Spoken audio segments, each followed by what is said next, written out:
أعوذ بالله من الشيطان الرجيم بسم الله الرحمن الرحيم يا أيها الذين آمنوا بالله ورسوله والكتاب الذي نزل على رسوله والكتاب الذي أنزل من قبل ومن يكفر بالله وملائكته وكتبه ورسله واليوم الآخر فقد ضل ضلالا بعيدا. وقال عز وجل كما ورد في سورة الحجرات قالت الأعراب آمنا قل لم تؤمنوا ولكن قولوا أسلمنا ولما يدخل الإيمان في قلوبكم وإن تطيعوا الله ورسوله لا يلدكم من أعمالكم شيئا إن الله غفور رحيم. إنما المؤمنون الذين آمنوا بالله ورسوله ثم لم يرتابوا وجاهدوا بأموالهم وأنفسهم في سبيل الله أولئك هم الصادقون. صدق الله العظيم. رب اشرح لي صدري ويسر لي أمري واحلل عقدة من لساني يفقهوا قولي. اللهم ربنا ألهمنا رشدنا وأعذنا من شرور أنفسنا.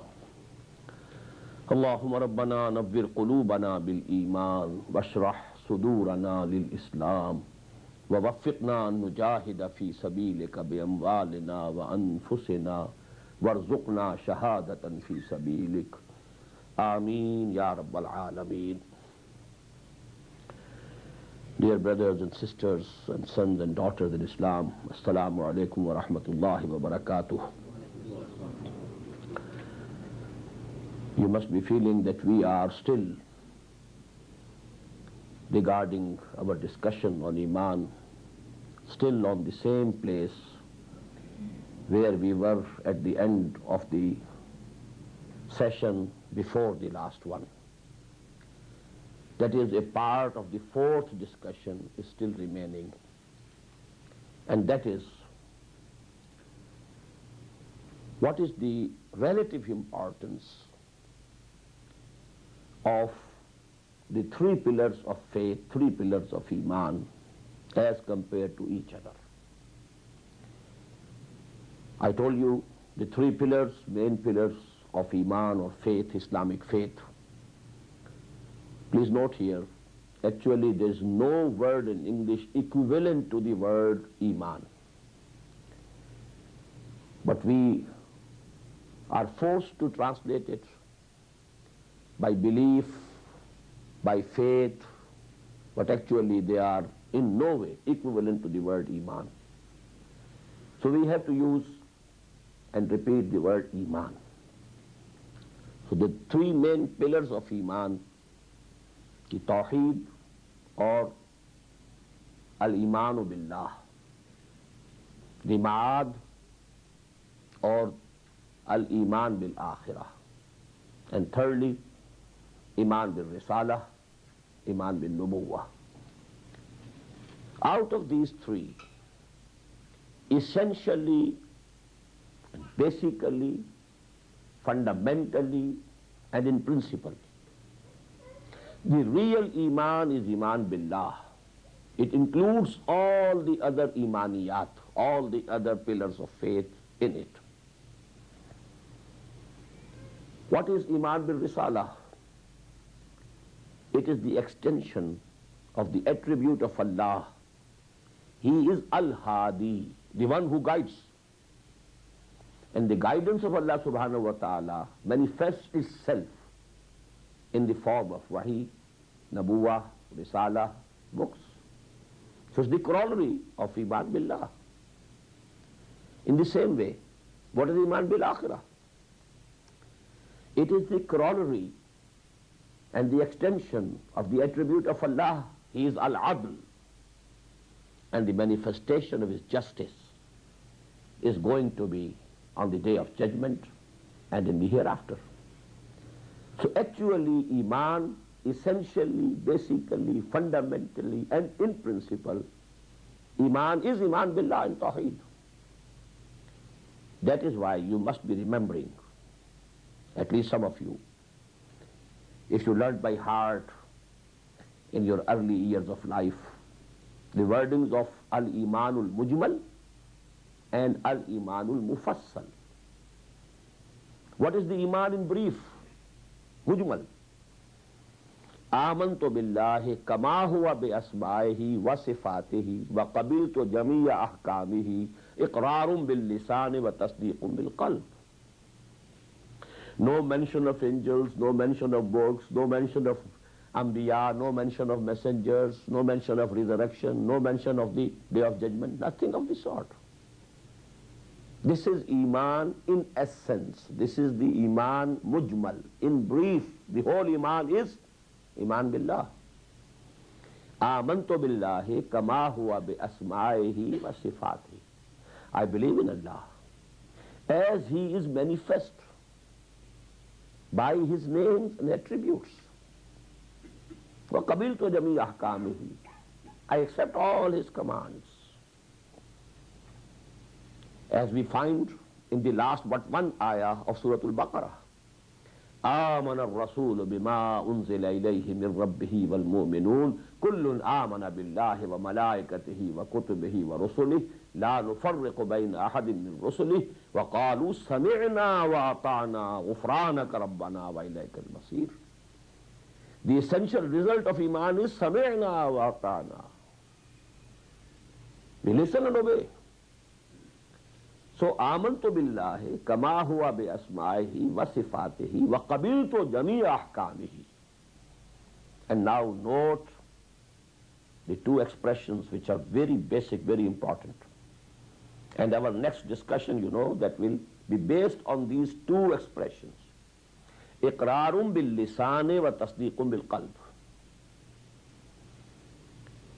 We are verbally attesting to it, and we have the conviction in our hearts. These two things go to make Iman. Iqrarun bil lisan, the verbal attestation, the shahada. Ashhadu an la ilaha illallah wa ashhadu anna Muhammadan Rasulullah. This is the verbal attestation. And then there should be tasdeequn bil qalb, the conviction in the heart. So this is Iman Mujmal. This is the fundamental and the basic Iman, and all comprehensive. Now what is the importance of Iman bil Akhirah? The moral and practical influence of Iman depends essentially on Iman bil Akhirah. The sense of responsibility, the fear, the sense that you have to stand before your Lord. يَوْمَ يَقُومُ النَّاسُ لِرَبِّ الْعَالَمِينَ. You will have to face the grand accountability of the Day of Judgment. It will keep you on the straight path. It's most effective. If the Iman bil Akhirah is not there, or it is complete, you will not be able to practice what you believe, or what you say, or what you profess. There will remain a gap between what you say and what you do. Ya ayyuhallazina amanu lima taquluna ma la taf'alun. It's actually the sense of responsibility and the fear. Amma man khafa maqama rabbihi wa nahan nafsa anil hawa. Who had the fear that he will have to stand on one day before his Lord and face that accountability. So this is most important. Moral point of view, practical point of view, the most important Iman is Iman bil Akhirah. Resurrection, Day of Judgment, and the life hereafter. And legally and constitutionally, the most important Iman is Iman bil Risala. Because it is the dividing line between who is a Muslim and who is not a Muslim. One can be a muwahhid, a Unitarian. He believes in Allah, all His attributes, fully well. He believes in Akhirah, hereafter, resurrection. If he doesn't believe in Muhammad sallallahu alaihi wasallam, he is outside the pale of Islam. So dividing line actually is the Iman bil Risala. It is the line dividing the Muslims and the non-Muslims.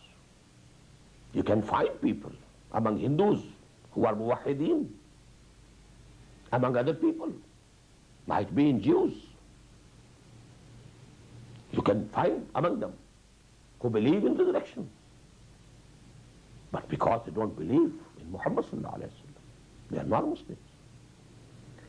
So regarding the legal aspect, the constitutional aspect of Iman, this Iman bil Risala is most decisive, most important.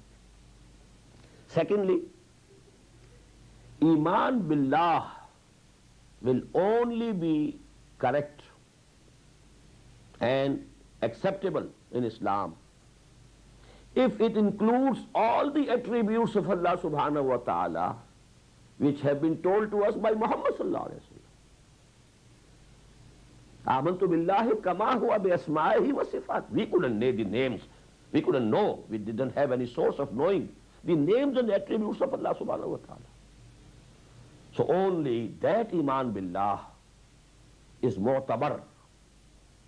It is acceptable, acknowledgeable, which includes all the names and attributes of Allah which have been given to us through wahi, through the books, through the prophets, and finally through Muhammad sallallahu alaihi wasallam. And also, the only Iman bil Akhirah which includes all the details that have been given to us through wahi, through prophets, and finally through Muhammad sallallahu alaihi wasallam, will be acceptable and acknowledgeable.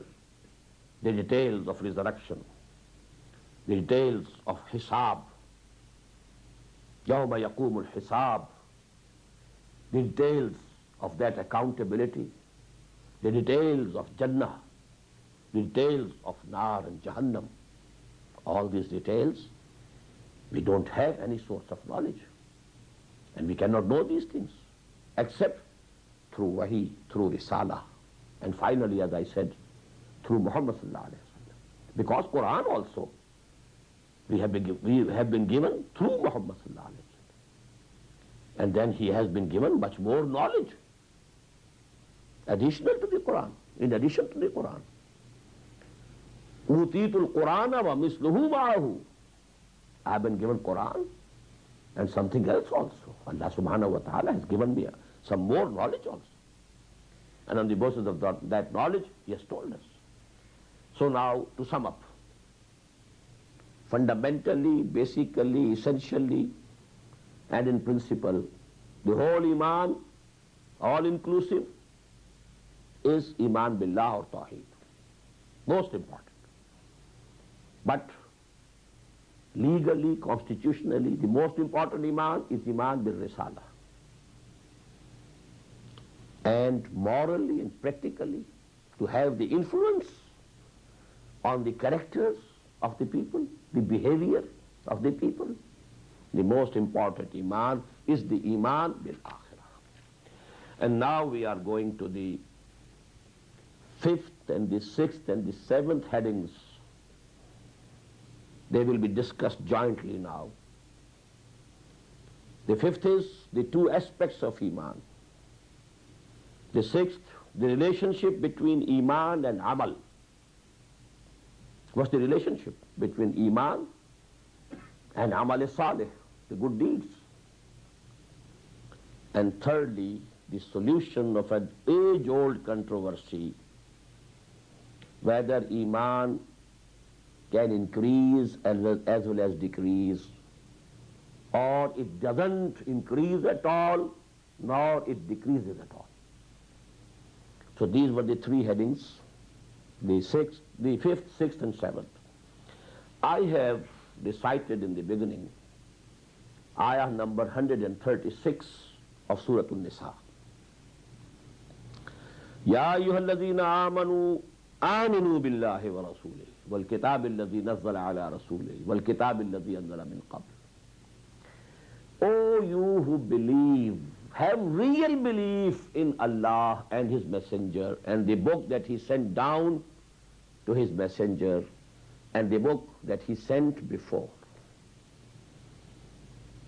What does it tell? There are two aspects of Iman. You know, the word which comes automatically on the tip of my tongue is the two levels of Iman. But actually, levels of Iman are innumerable. Levels, the depth of Iman, the intensity of Iman. The Iman of Muhammad sallallahu alaihi wasallam. Can we imagine the depth and intensity of his Iman? The Iman of Abu Bakr radiyallahu ta'ala. Can we imagine the intensity and the depth of his Iman? Then the Iman of the Sahaba.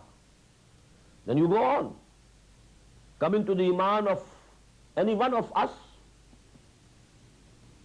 Innumerable levels of Iman. I should say, as many levels as many human beings. But these are two, you may say, these levels can be divided into two main parts. This is one mode of expression. Or you can say there are two aspects of Iman. What are those two aspects? The Iman based on verbal attestation. Whosoever recites the kalima, Ashhadu Allah ilaha illallah wa ashhadu anna Muhammadan abduhu wa rasuluhu. Whether he was a Hindu or a Sikh or a Parsi or a Christian or a Jew or a Buddhist, whatever he might have been, atheist,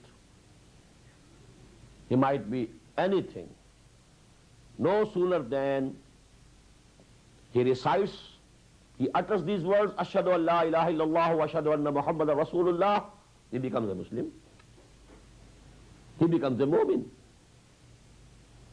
This is the first stage of Iman, based on verbal attestation. But this is not the real Iman. The real Iman would be when you have the real conviction in your hearts. Iqrarun bil lisan wa tasdeequn bil qalb. It must descend from your tongues, the tips of the tongues, to the depths of your heart. Then it becomes real Iman. So these are the two aspects. So in this ayah, who have been addressed? Ya ayyuhallazina amanu.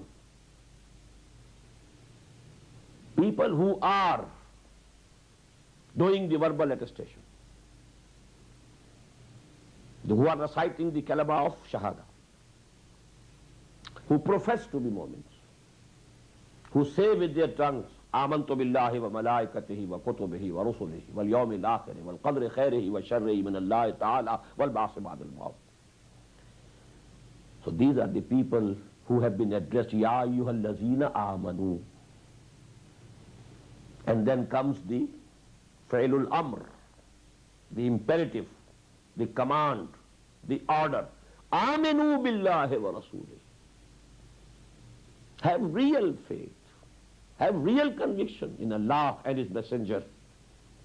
Wal kitab alladhi nazzala ala rasulihi. And in the book that He sent down to His Messenger gradually, bit by bit. And the book that He sent down before. So this is most important ayah of the Quran, which decides finally that there are two different Imans, two different aspects of Iman, or you may call them two different levels of Iman. Now please take it from me. The first is the legal Iman. On this is based our social, legal and constitutional status as Muslim. Why? Because we can't peep into the hearts of the people. We have not been able to invent so far no electrocardiogram, no EKG, nothing of that sort can tell you whether real Iman is there in the heart or not. And the Iman in the heart, the real conviction in the heart, is not verifiable. So you have to base the legal, constitutional, social structure of the Muslim society or the Muslim state in this world on legal Iman, which is based on the verbal attestation. But this is not the real Iman. The real Iman is when there is conviction in the existence and unity and the attributes of Allah. That there is conviction in the existence of angels, the institution of Wahi, the Anbiya, the prophets, then the messengers, then the books, and in the finality of prophethood in Muhammad sallallahu alaihi wasallam. Then the conviction of resurrection, day of judgment, and then reward, either good reward of good deeds in paradise, in Jannah, or the punishment in Jahannam, the hell. Conviction. There is a hell of difference. There is Kutab Saburi Hazar Farsangast. There is a distance of 1,000 miles between these two. Now, I have narrated 2 ayat from Surah Al-Hujurat also. These are ayat I had recited, I should say. 2 ayat from Surah Al-Hujurat, ayah number 14, ayah number 15. قَالَتِ الْأَعْرَابُ آمَنَّا. These Bedouins are claiming that we have come to believe, we have become Mu'mins. قُلْ, tell them, O Muhammad sallallahu alayhi wa sallam, لَمْ تُؤْمِنُوا, you have not at all come to believe. Don't be mistaken. Don't be under a wrong notion. You have not at all come to believe. You have not become Mu'min. وَلَكِنْ قُولُوا أَسْلَمْنَا. But you may say, we have become Muslims, or we have surrendered. وَلَمَّا يَدْخُلِ الْإِيمَانُ فِي قُلُوبِكُمْ. Until this time, the real Iman has not entered your hearts. In the same surah, Allah subhanahu wa ta'ala has said about the companions of Muhammad sallallahu alayhi wa sallam, وَلَكِنَّ اللَّهَ حَبَّبَ إِلَيْكُمُ الْإِيمَانَ وَزَيَّنَهُ فِي قُلُوبِكُمْ. Allah subhanahu wa ta'ala has made real Iman very dear to you. You love Iman. And now your hearts are shining with the light of that Iman, that real Iman, that burning faith, the living conviction. So it's now these 2 ayat have given us 2 terms. In the ayah 136 of Surah An-Nisa, we have 2 Imans. Ya ayyuhalladhina amanu, aminu. Now instead of Iman, the legal Iman, here we have the word Islam. قَالَتِ الْأَعْرَابُ آمَنَّا قُلْ لَمْ تُؤْمِنُوا وَلَكِنْ قُولُوا أَسْلَمْنَا. These Bedouins claim we have become Mu'mins. Tell them, you have not at all become Mu'mins. All you can say is you have become Muslims. Because in Islam, the 5 pillars of Islam that have been given to us by Muhammad sallallahu alayhi wa sallam, the word Iman is not included at all. The most famous hadith, most authentic, muttafaqun alayh, agreed upon by Bukhari and Muslim, both, rahimahumallah, and Abdullah ibn Umar, radiyallahu ta'ala anhuma, بُنِيَ الْإِسْلَامُ عَلَى خَمْسٍ شهادة أن لا إله إلا الله وأن محمد رسول الله وإقام الصلاة وإيتاء الزكاة وصوم رمضان وحج البيت من استطاع إليه سبيلا. متفق عليه. Did you find the word Iman here? No. Only the verbal attestation. Whosoever testifies verbally with his tongue, شهادة أن لا إله إلا الله وأن محمد رسول الله. And to it add 4 modes of worship: the prayers, the fasting, the zakah, and the hajj. And these are the 5 pillars of Islam.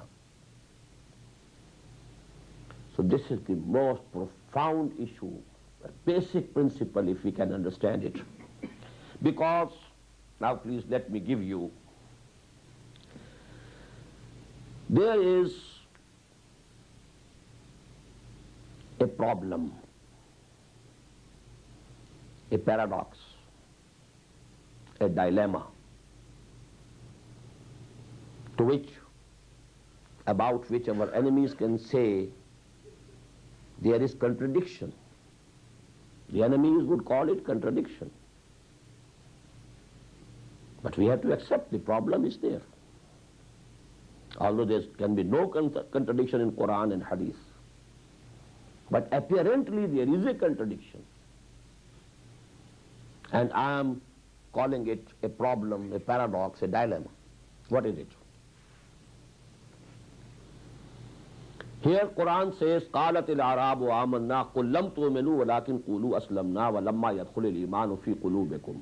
I have translated already. These Bedouins are claiming that we have become Mu'mins. Tell them, O Muhammad sallallahu alayhi wa sallam, you have not at all become Mu'min. All you can say, all you can claim is that you have become Muslims.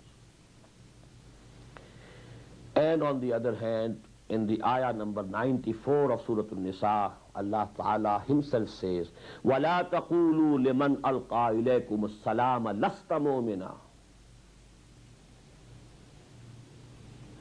Don't say to anyone, there can be two translations now, who say salam to you or who claim Islam for themselves. Don't say, you cannot say you are not a mu'min.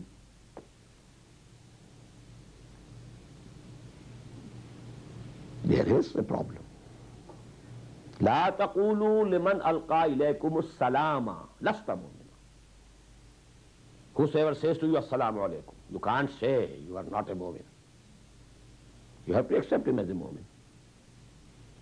Or whosoever presents salamati, salamah to you, whosoever says I am a Muslim, you can't say you are not a mu'min.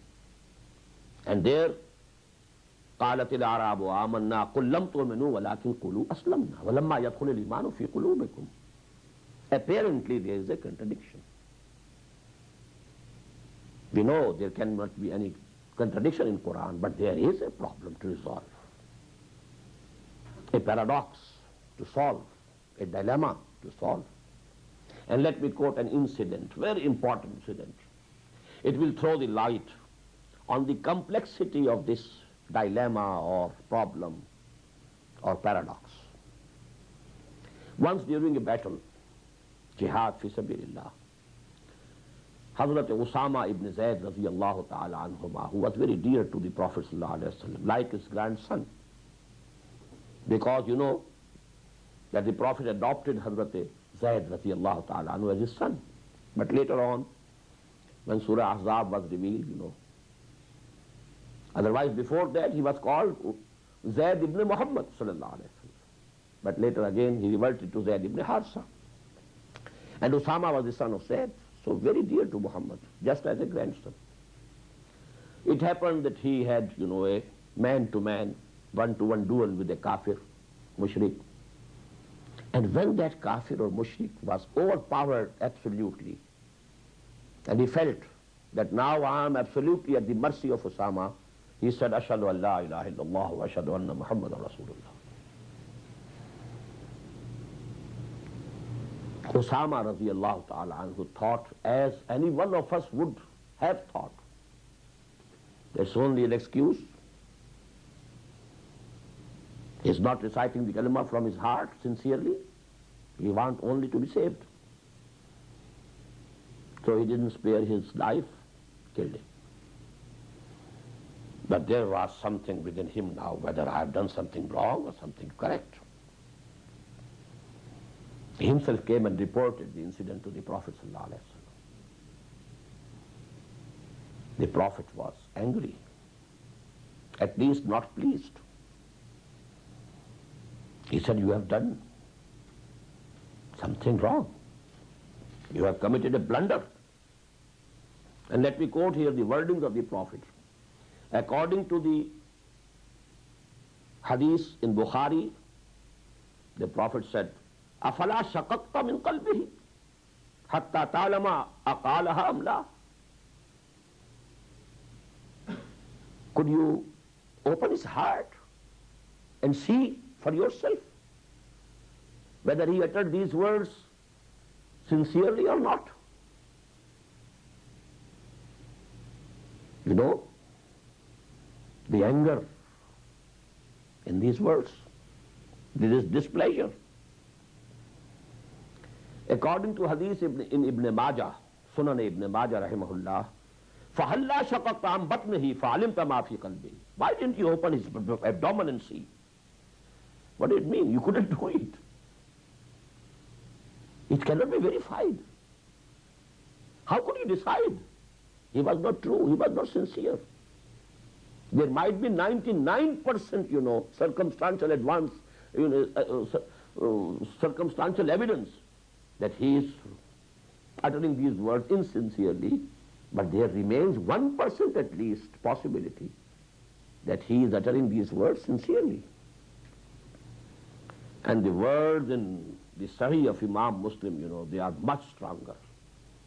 فَكَيْفَ تَصْنَعُ يَا أُسَامَةَ بِلَا إِلَهَ إِلَّا اللَّهِ إِذْ جَاءَتْ يَوْمَ الْقِيَامَةِ.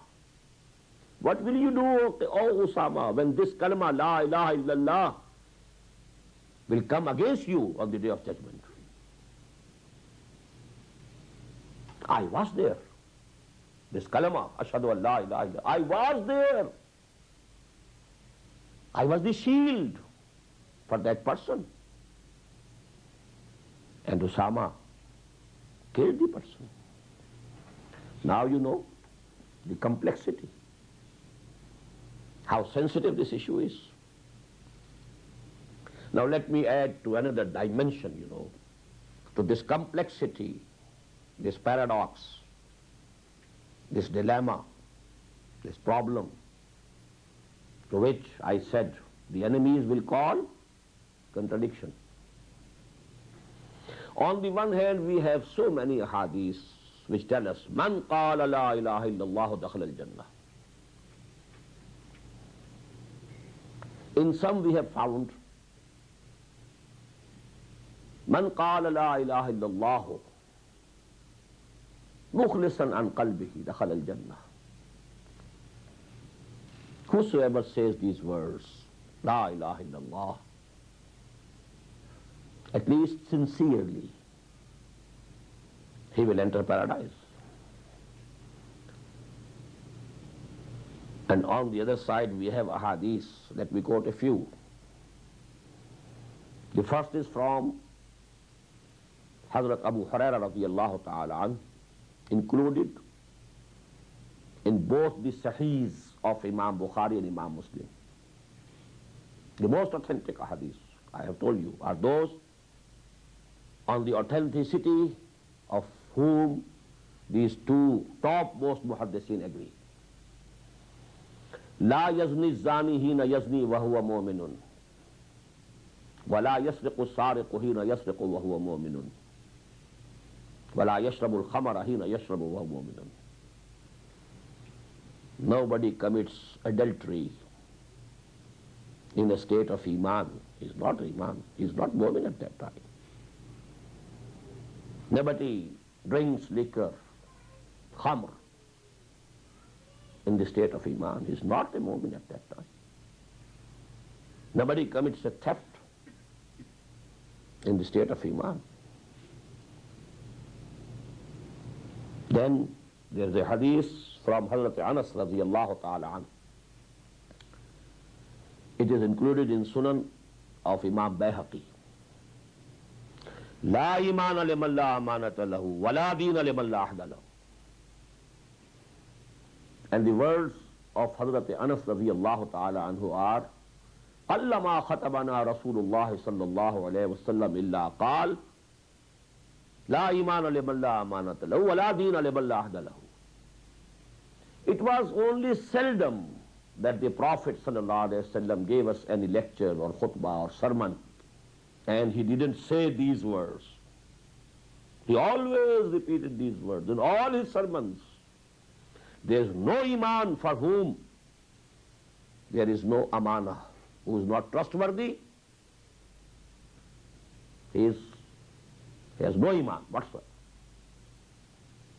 And the one who doesn't keep his words, his promise, has no deen of him. He has no deen whatsoever. Note the categorical statement. How sweeping, how categorical are these statements. قلما خطبنا رسول الله صلى الله عليه وسلم إلا قال لا إيمان لمن لا أمانة له ولا دين لمن لا عهد له. And coming to the last, and be prepared for the shock. Once, this is in Bukhari, and Hazrat Abi Shuraih al-Adawi radiyallahu ta'ala anhu, once the Prophet said thrice, Wallahi la yuminu, Wallahi la yuminu, Wallahi la yuminu. I swear by Allah, he is not a mu'min. I swear by Allah, that person is not a mu'min. I swear by Allah, that person is not a mu'min. The Sahaba trembled and asked, Who, Ya Rasulullah? Man, Ya Rasulullah? What was the reply? Allazi la ya'manu jaruhu bawa'iqahu. The one whose neighbor is not in peace due to his mischiefs.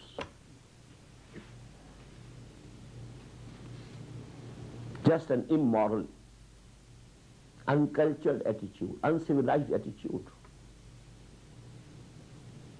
No kabira, no big sin, no shirk, no kufr, no adultery, no usury, no theft. Only this character, this attitude, that your neighbor is not in peace due to your mischiefs. Wallahi la yumin, Wallahi la yumin, Wallahi la yumin. Now keep these ahadith. I think these three will suffice. And keep the other ahadith. There is an apparent contradiction. Now, what is the solution?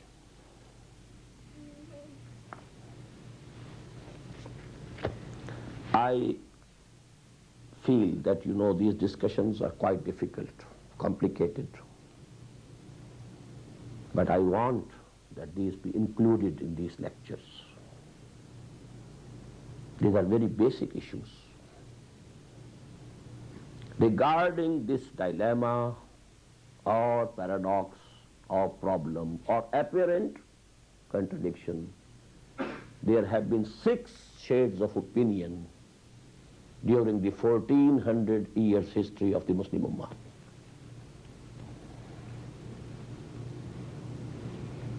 Extreme left, moderate left, left to the center, right to the center, moderate center, and extreme right.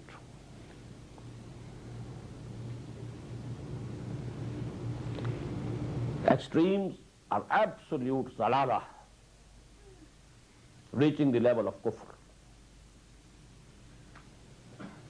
The moderates on the left and right, they are shades of zalalah, no doubt, not reaching the level of kufr. But the average, are 2 opinions, and they are very important. They are very close to each other. The left to the center and the right to the center, they come together. The one is the position of Imam Bukhari, rahimahullah, and most of the muhaddiseen. And to the right of the center is the position of Imam Abu Hanifa, rahimahullah. What is extreme left? Position that Khawarij took. Whosoever commits a major sin, he immediately becomes a kafir. Now you can kill him. Mubahul dam, mubahul mal. You can kill him, you can have all his belongings as booty, as malul ghanima. You can take his wife or wives as your, what should you say, concubines, slaves, slave girls. No sooner than you commit a major ma'asiyah, kabira, you become a kafir. That was the position taken by Khawarij. And I told you, it was agreed upon, they have left the pale of Islam, they went out of the folds of Islam, they become kuffar. This is extreme left. Next to them come the Mu'tazila. Whosoever commits a sin, he comes out of Iman and Islam, but doesn't become a kafir. There is a no man's land in between Islam and Iman and Kufr. They call it manzilatun bain al-manzilatayn, a mid position between two extremes. Kufr, Iman and Islam taken together. They have committed a sin, so they have come out of the region of Islam and Iman, but not entered Kufr. Here they are different from the Khawarij. So actually, it didn't pose a practical problem. If he is not a kafir, well, you can't kill him. He is not mubahud dam, he is not mubahul mal. You can't take his property and belongings. So practically, there was no problem. But in the case of the Khawarij, the problem was very great. They declared Hazrat Ali as kafir, declared Hazrat Muawiyah as kafir, Abu Musa Ashari kafir, Amr ibn al-As kafir. And they were the one who killed Hazrat Ali, martyred him. Ibn Maljam, Kharji. But you know, let us proceed, not go to history. The time is very limited. The third position, this is left to the center. This is the position of Imam Bukhari, Imam Malik, Imam Shafi'i, Imam Ahmad ibn Hanbal, most of the muhaddithin, that deeds are included in Iman. And if there are sins, the Iman is not complete. It becomes incomplete. But still, you know, if there is some tasdeeq remaining in the heart, he will be accepted as Muslim. He is not a kafir at all. But deeds and actions are an integral part of Iman. Al-Imanu qawlun wa amalun. Iman includes both these things. The qawl, the verbal attestation, as well as the amal. This is the position of the muhaddithin, Imam Bukhari rahimahullah. Because he is the Sayyidul Muhaddithin, he stands at the top of the list of the muhaddithin. What's the position of dawah? We are coming to the right of the center. That is Imam Abu Hanifa. No doubt, Ra'isul Fuqaha. He is at the top of the jurists in Islam, no doubt about it. Rather, I feel he is the topmost jurist of the human race. His sense, legal sense, was very acute, very deep. Legal and constitutional sense. What is his position? Actions and deeds and Iman, they are two separate entities. Al-Imanu qawlun bil-lisan wa tasdeequn bil-qalb. Action and deed is a separate entity altogether. And even if a person commits a major sin, he doesn't become a kafir at all. And on the day of judgment, his good deeds and bad deeds will be balanced against each other. If the good deeds are more than the bad deeds, he will go straight to the paradise. If the bad deeds are heavier, that side of the balance is heavier than the good deeds, then he will be thrown in the fire of hell for some time, till he gets the punishment proportionate to his bad deeds. Then he will be taken out, and then he will enter finally in the paradise. But Iman and Amal are two separate entities. This is the basic difference. Imam Bukhari and Muhaddiseen say Iman and Amal are one. And Imam Abu Hanifa says no, Iman and Amal are separate entities. Which since Iman in quantity, in depth decreases, but it doesn't vanish.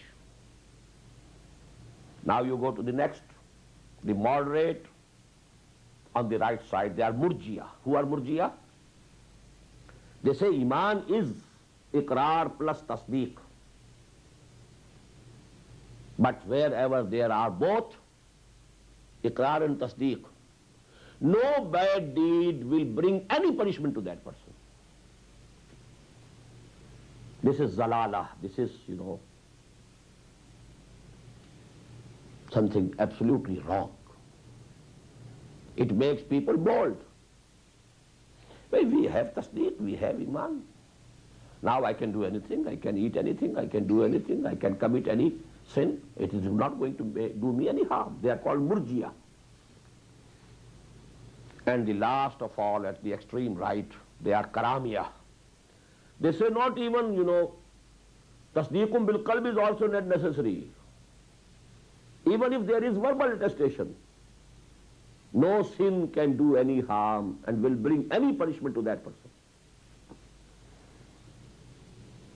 So these are the 6 main divisions, main shades of opinion.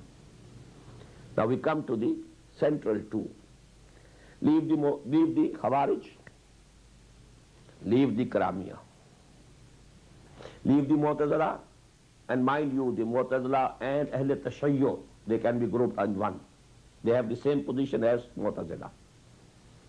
Leave the Murjiya also.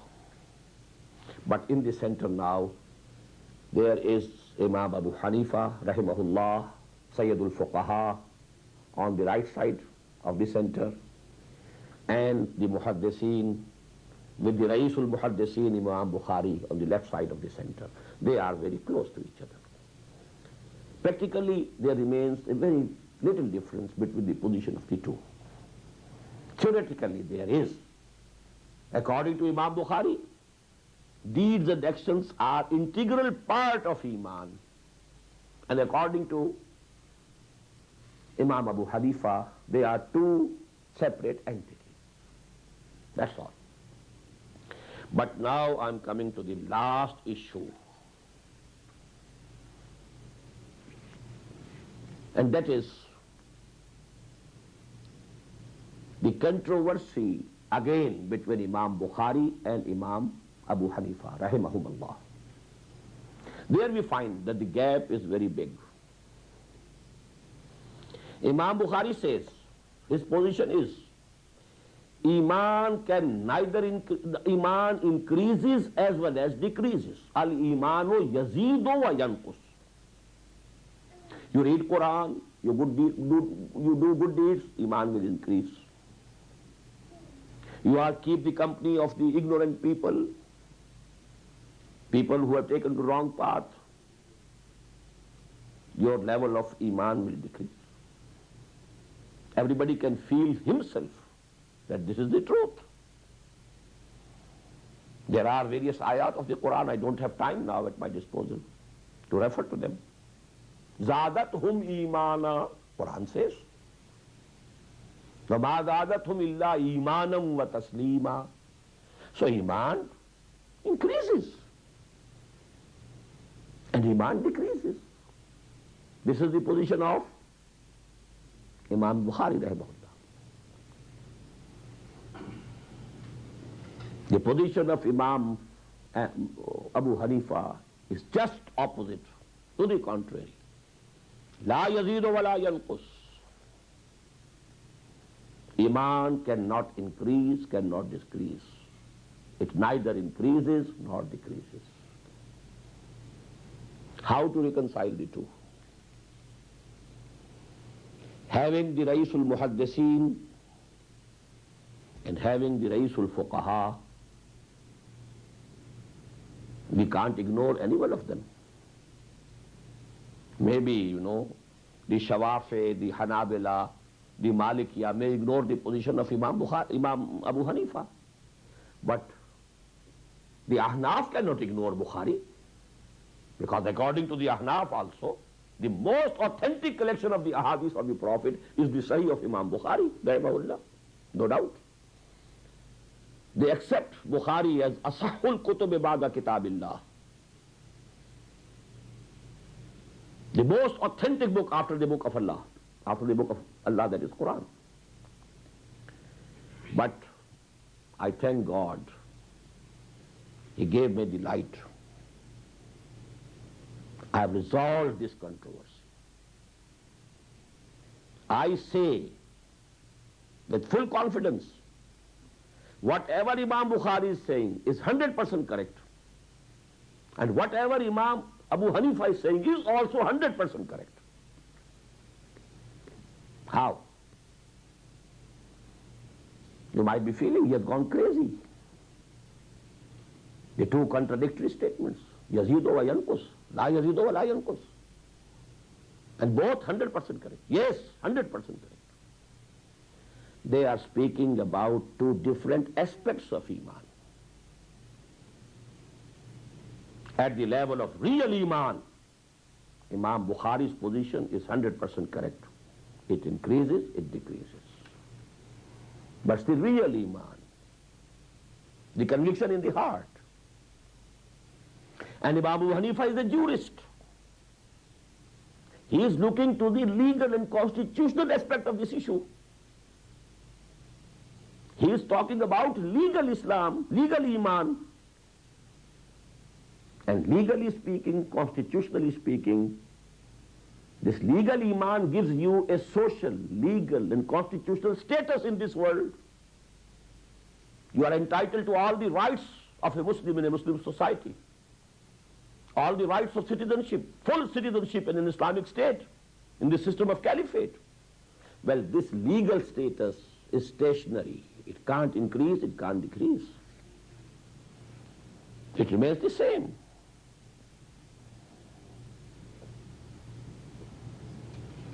Is it not resolved? But all these things can only be resolved when you understand the two different aspects of Islam. The legal Islam, the real Islam. The real Iman and the legal Iman. The legal Iman, Islam is based on that. Shahada, verbal attestation. And at this level, deeds are different and Iman is different. At the legal, at the real Iman, Iman and Amal become one. Here again, Imam Bukhari is correct 100%. And this Iman increases as well as decreases. Now let me give you a very simple example of that. Suppose there are two sons of a father. Muslim father, two Muslim sons. One is very muttaqi. He says tahajjud also in addition to the 5 obligatory prayers. The other is fasiq, fajr. He only intermittently says prayers. But he is a Muslim, legal Muslim. When the father dies, will their share in the inheritance be equal or different? Do you give more to the muttaqi, to the mutahajjid, and less to this fasiq and fajr? For all legal purposes, for all constitutional purposes, all Muslims are equal. And this is the most important point regarding the constitutional structure of Islamic State, of the system of caliphate. There are many misconceptions about that system. And I'll be speaking about the structure, the constitutional structure of Islamic State under the Caliphate, inshallah, during my stay here. But here please note that this is the most basic thing. Abu Hanifa, a jurist, focusing his attention on the legal aspect of Iman, says Iman includes Iqrar and Tasdeeq, but not the deeds and actions. Iman and Amal, separate entities. And this Iman gives you a legal and constitutional status which is absolutely stationary. It neither increases nor decreases. Imam Bukhari, looking to the real aspect of Iman, which is based on the conviction in the heart. This conviction in the heart, definitely the deeds are decided and controlled by the convictions. So here, Iman and Amal, they become one. Al-Imanu qawlun wa amalun. And this Iman increases as well as decreases. Yazidu wa yanqus. So briefly, we have finished 3 topics. 2 aspects of Iman, legal and real. What's the connection between Iman and Amal? A different proposition at the legal level of Iman and a different position at the real level of Iman. The solution of the age-old controversy about whether Iman increases or decreases or doesn't increase nor decrease. Al-Imanu yazidu wa yanqus, la yazidu wa la yanqus.